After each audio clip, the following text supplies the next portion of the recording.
ఈ సృష్టిలో ఉన్న ధాతువుల్లోకెల్లా కఠినమైనది ఏమిటంటే ఇనుము. ఇనుముతో మనం ఎన్నో రకాల అస్త్రాలు శస్త్రాలు తయారు చేస్తాం, అనేక వస్తువులను తయారు చేస్తాం. కానీ ఈ ఇనుముని విరగ్గొట్టడానికి, దీన్ని ఒక ఆకారంలోకి తీసుకురావడానికి దేన్ని ఉపయోగిస్తాం? ఇనుముని. ఈ విషయం మీ అందరికీ తెలుసు, ఇనుముతోనే ఇనుమును కొయ్యగలము అని. ఇప్పుడు నేను ఈ విషయం మీకు ఎందుకు చెప్తున్నాను? ముందు ముందు చాలా పెద్ద ప్రశ్నలు ఎదురవుతుంది. దీని నుంచి మనం ఎంతో నేర్చుకోవాలి. అసలు ఎందుకలా? ఒక ఇనుము వచ్చి ఇంకొక ఇనుము మీద దాడి చేస్తుంది. కానీ ఏ ఇనుమైతే దాడి చేస్తుందో దాని ఆకారం మారదు, దేని మీదైతే దాడి చేస్తుందో దాని ఆకారం మారుతుంది. వీటిల్లో తేడా ఏమిటి? తేడా దాని ఉష్ణోగ్రత. ఏ ఇనుమునైతే కొయ్యాలనుకుంటున్నామో దాని ఉష్ణోగ్రతను పెంచుతాం, దాన్ని వేడి చేస్తాం. అలాగే ఏ ఇనుముతోనైతే మనం దాడి చేయాలో ఆ ఇనుముని చల్లగా ఉంచుతాం.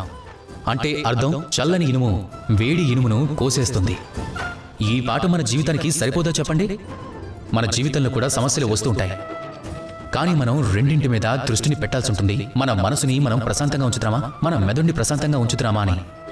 ఒకవేళ మనం కోపం అలాగే ఈర్ష్య అనే అగ్నిలో వేడెక్కుతుంటే, ద్వేషం అనే అగ్నిలో పొగలు కక్కుతుంటే, అప్పుడు మనం కూడా ఆ ఉష్ణోగ్రత ఎక్కువ కారణంగా ఆ ఇనుములాగే అయిపోతాం. అప్పుడు ఎవరైనా వచ్చి మనల్ని అలా కోసేసి వెళ్ళిపోతారు.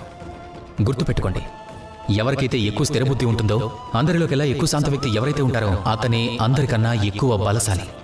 కాబట్టి శాంతంగా ఉండండి, నాతో పాటు ప్రేమగా చెప్పండి, రాధాకృష్ణ.